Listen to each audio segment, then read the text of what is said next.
Hello, I'm Tony and this is View from the Evening. Today I'm going to do a kind of review for Vampire Survivors. I say kind of review because it's only in early access, so it's not fair to give it a full-blown review. But I did want to talk about it because I think it's a great game.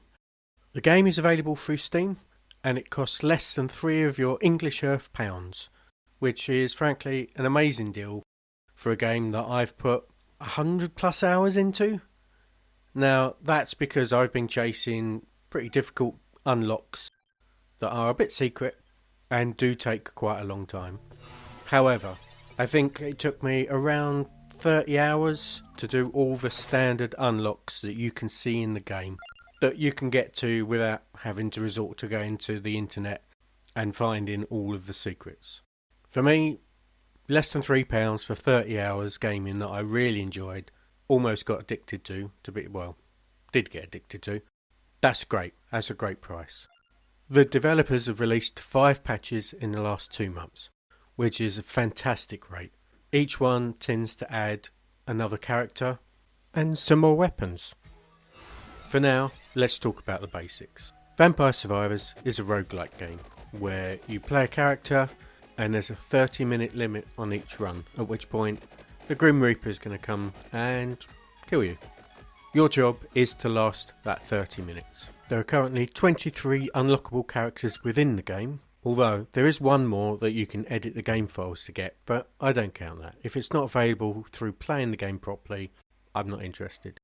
There are currently 7 different levels, 4 actual stages, a bonus level and 2 challenge levels. As with many roguelikes, there is a power-up system, which gives you a number of different abilities that you can use within the game to build yourself up, make sure your character is a bit more able to survive, do more damage, the usual kind of things. More importantly is the unlocks, which do actually unlock skills that you can get in the game.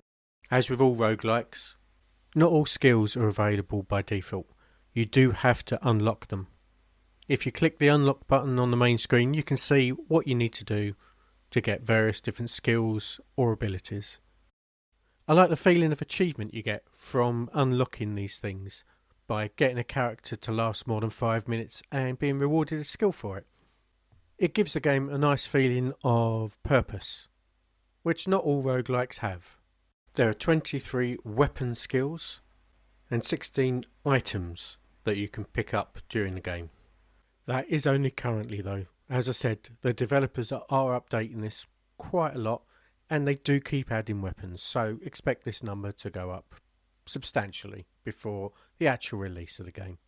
Specific item and weapon combinations can be upgraded to better versions of that weapon. You can use the keyboard or controller to move your character around, but you cannot trigger the actual skills themselves.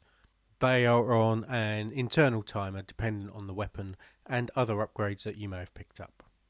As with all good roguelike games, part of the fun is adapting to the RNG options that you get given and trying to make whatever you get given work for this particular run.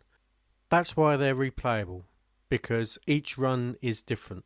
I think this is a point that some of the creators on YouTube are kind of missing. I've seen them complain about the RNG and how it ruins certain runs. But that's really only because they've got a very specific goal and a very specific build in mind, which, as I've said, is not really the point of roguelikes.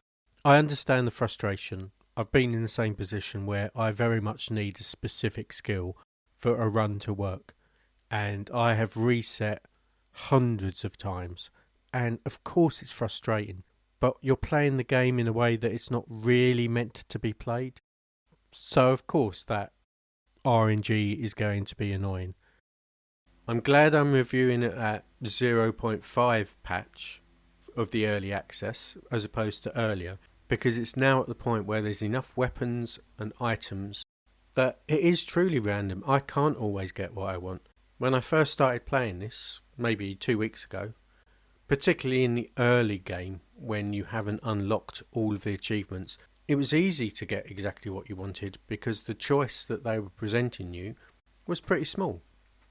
I guess I'm just saying, don't complain about the RNG. That's the whole point of the game. A lot of the enjoyment from this game comes from the change from vulnerable initial character just starting out to this almost indestructible killing machine that absolutely plows through all the enemies that come into contact with it. That's what makes this game satisfying, is that transition from vulnerable to almost invulnerable, or in the case of the footage that I'm showing now, actually invulnerable.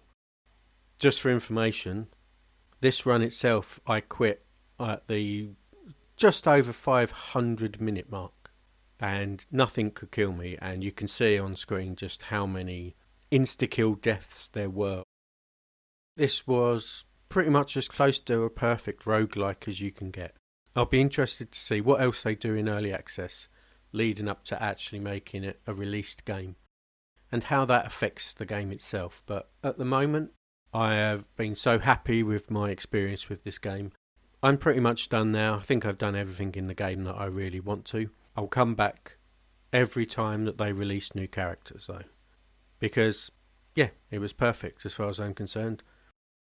Now, the usual caveats apply about an early access game. I've not really encountered any bugs myself, although I do believe there are some in the game that they do fix quite quickly. But if you like roguelikes, this is a fantastic example of that. As I say, pretty much perfect example of that, so I do recommend you buying it. I hope this review was helpful. Thank you for watching, and I'll talk to you soon. Goodbye.